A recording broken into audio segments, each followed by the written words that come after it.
Hello दोस्तों, तो आज के इस वीडियो में हम कुछ आसान हिंदी वाक्यों को अंग्रेजी में ट्रांसलेट करना सीखने वाले हैं। जैसे कि सबसे पहला हिंदी वाक्य है, वह एक आदमी है। इसी प्रकार का दूसरा हिंदी वाक्य है, वह एक औरत है। इसी प्रकार का यहाँ पर तीसरा भी हिंदी वाक्य दिया गया है, वह एक शेर है। अगर आप इन तीनों वाक्यों को ध्यान से देखोगे तो तीनों वाक्यों में वह शब्द का प्रयोग किया गया है, लेकिन जब हम इन्हें ट्रांसलेट करेंगे ना तो इन तीनों वह के लिए अलग अलग इंग्लिश वर्ड का इस्तेमाल होगा। देखो किस प्रकार से। उसके लिए सबसे पहले हम पहले वाक्य को ट्रांसलेट करते हैं। पहले वाक्य में है, वह एक आदमी है। आदमी है लिखा गया, यानी कि किसी एक पुरुष के बारे में बात कर रहा है। जैसे ही किसी एक पुरुष के बारे में बात हो रही होगी तो इस वह के लिए फटाफट से हम ही शब्द का प्रयोग करेंगे। देखो हमने यहाँ पर ही लिखा, ठीक है। फिर यहाँ पर है लिखा गया है, उसके लिए इज लिखेंगे। एक लिखा गया, उसके लिए ए लिखेंगे। और आदमी का अंग्रेजी में मतलब होता है मैन, तो हम यहाँ पर मैन लिखेंगे। ही इज अ मैन हो गया, वह एक आदमी है का अंग्रेजी में ट्रांसलेशन।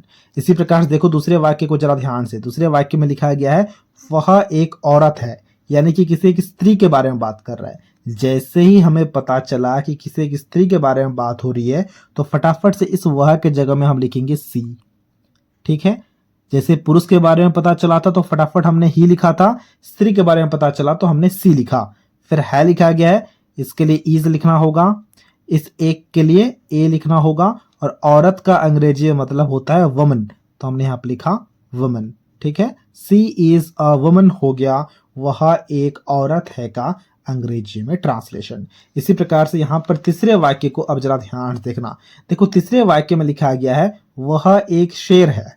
यहाँ पर ना तो किसी एक पुरुष के बारे में बात हो रही है और ना ही किसी एक स्त्री के बारे में बात हो रही है, किसी एक जानवर के बारे में बात हो रही है। तब हम क्या करेंगे, तब हम इस वह के जगह में लिखेंगे दैट। हमेशा हमें इन बातों को ध्यान में रखना है।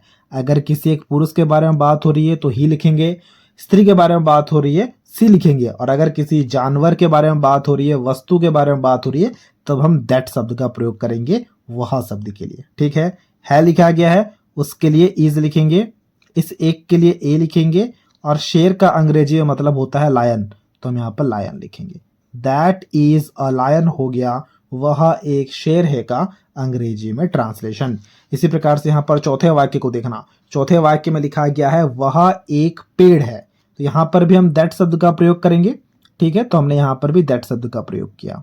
दैट है लिखा गया है, इसके लिए इज लिखेंगे, एक लिखा गया है, उसके लिए ए लिखेंगे।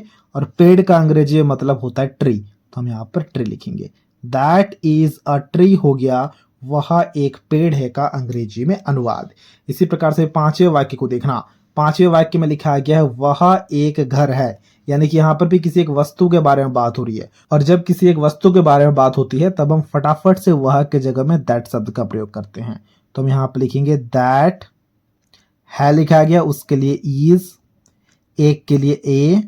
और घर का अंग्रेजी मतलब होता है हाउस, तो हम यहाँ पर हाउस लिखेंगे। दैट इज अ हाउस हो गया, वह एक घर है का अंग्रेजी में ट्रांसलेशन। इसी प्रकार से छठे वाक्य को जरा ध्यान से देखना। छठे वाक्य में लिखा गया है, वह एक बगीचा है। अब इसके ट्रांसलेशन को अभी आपको खुद से करना है और हमसे कमेंट बॉक्स में शेयर करना है। देखो बगीचा लिखा गया, बगीचा का अंग्रेजी में मतलब होता है गार्डन। मैं यहाँ पर लिख देता हूँ, ठीक है, ताकि कोई भी कंफ्यूजन ना हो। और यहाँ पर ही सी का इस्तेमाल नहीं करना है, दैट शब्द का ही इस्तेमाल करना है। अब आप काफी आसानी से ट्रांसलेशन को कर पाओगे। ट्रांसलेशन को खुद से करना है और हमसे कमेंट बॉक्स में शेयर करना है। तो ये था आज का वीडियो, जहां हमने कुछ खास तरह के हिंदी वाक्यों को अंग्रेजी में ट्रांसलेट करना सीख लिया है। अगर आपको ये वीडियो अच्छा लगा है तो इस वीडियो को एक लाइक जरूर कर देना। और कुछ इसी प्रकार के वीडियोस को देखने के लिए आप हमारे चैनल को भी सब्सक्राइब कर सकते हो।